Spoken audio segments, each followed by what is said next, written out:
یہ کہانی ہے کراچی کے نوجوان مصطفیٰ عامر کی، جس کا اغوا اور لرزہ خیز قتل پورے ملک میں خوف اور سنسنی کی لہر دوڑا گیا۔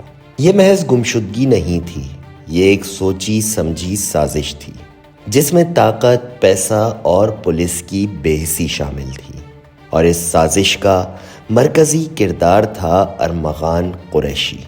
ارمغان قریشی کوئی عام ملزم نہیں تھا، وہ کراچی کی ایک مشہور کاروباری شخصیت سے منسلک تھا اور اس کی زندگی آسائشوں سے بھری ہوئی تھی، لیکن اس کے پس پردہ ایک بھیانک حقیقت چھپی تھی۔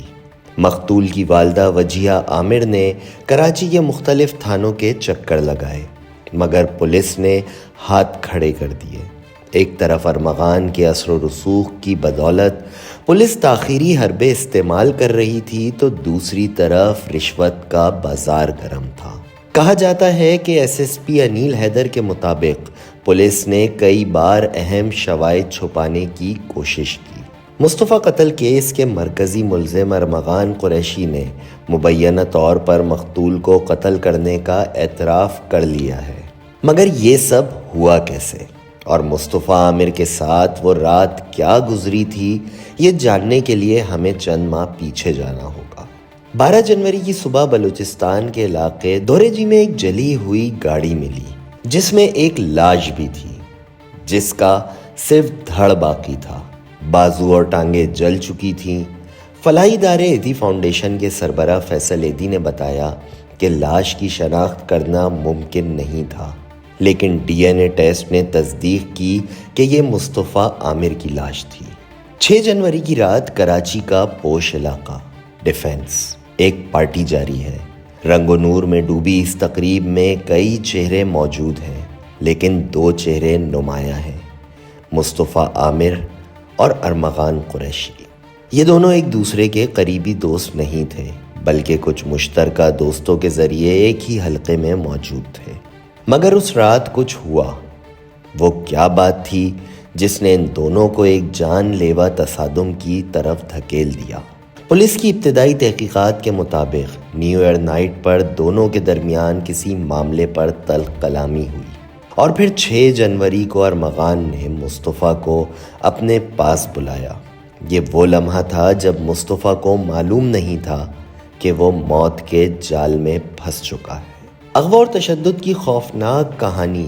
رات کی تاریکی میں مصطفیٰ عامر کو اغوا کر لیا گیا۔ ابتدائی طور پر پولیس نے مقتول کی والدہ وجیہہ عامر کی فریادوں کو نظر انداز کیا۔ ان کا کہنا تھا کہ مصطفیٰ خود کہیں چلا گیا ہوگا، مگر جب 25 جنوری کو ایک نامعلوم امریکی نمبر سے 2 کروڑ روپے تاوان کی کال موصول ہوتی ہے تو معاملہ مزید پراسرار ہو جاتا ہے۔ وجیہہ عامر نے اپنے بیٹے کی تلاش شروع کی تو کراچی پولیس نے ان کے ساتھ عدم تعاون کا مظاہرہ کیا۔ درخشاں اور گزری تھانے کے چکر کاٹنے کے باوجود انہیں کوئی تسلی بخش جواب نہ دیا گیا۔ پولیس نے انہیں گمراہ کرنے کی پوری کوشش کی، مگر جب معاملہ حساس اداروں کے ہاتھ میں آیا تو کئی چہرے بے نقاب ہوئے۔ معروف قانوندان اور سابق پولیس افسر نیاز احمد کھوسہ نے اپنی تفتیش میں حیران کن انکشافات کیے۔ ان کے مطابق کراچی پولیس نے ملزم ارمغان قریشی سے بھاری رشوت لی تھی تاکہ اسے تحفظ دیا جا سکے۔ کئی اعلیٰ افسران نے یہ معاملہ دبانے کی کوشش کی۔ یہاں اس کیس میں ایک نیا موڑ سامنے آیا جب تفتیش کے دوران شریک ملزم شیراز حسین بخاری نے اہم انکشافات کیے۔ شیراز کے مطابق اس کی ارمغان قریشی سے دوستی بچپن سے تھی، جو 1.5 سال قبل دوبارہ بحال ہوئی۔ ارمغان کی مالی حیثیت اور طرز زندگی نے شیراز کو اس کی طرف مائل کیا۔ 5 جنوری کو شیراز کو ارمغان نے اپنے بنگلے پر مدعو کیا، جہاں ایک لڑکی بھی موجود تھی۔ ارمغان اور لڑکی کے درمیان جھگڑے کے بعد شیراز نے دیکھا کہ لڑکی کے پاؤں پر خون کے نشانات تھے۔ اگلے روز 6 جنوری کو مصطفیٰ نے شیراز کو ارمغان کے بنگلے پر بلایا۔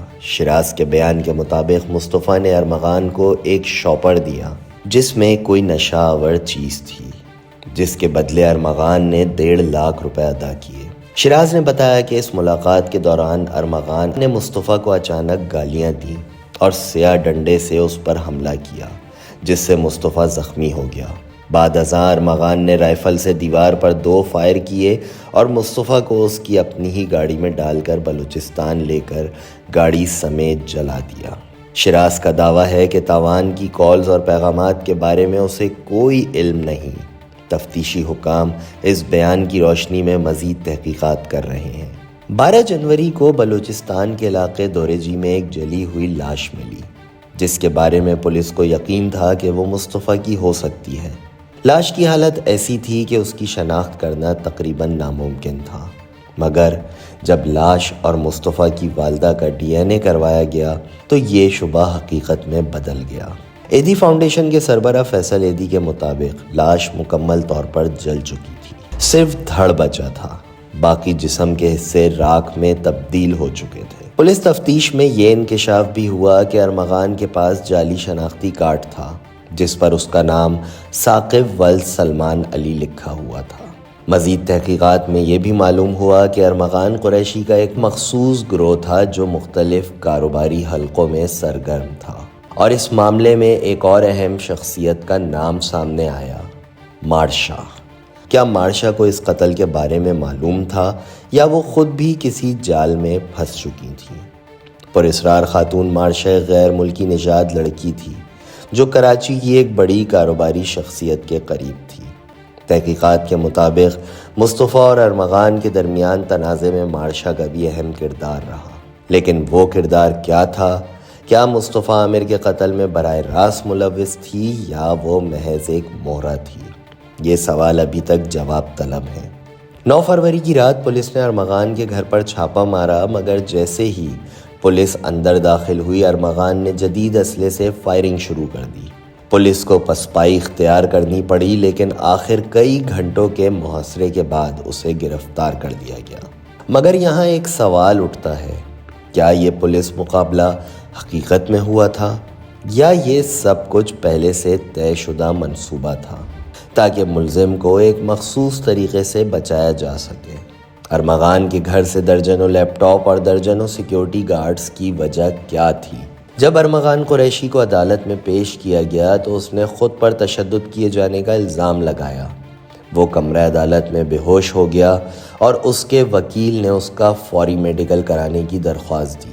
عدالت نے پولیس کو سخت سرزنش کرتے ہوئے پوچھا کہ ملزم کا میڈیکل پہلے دن کیوں نہیں کرایا گیا، مگر اصل سوال یہ تھا، کیا یہ سب کچھ ملزم کو قانونی رعایت دلانے کے لیے کیا جا رہا تھا؟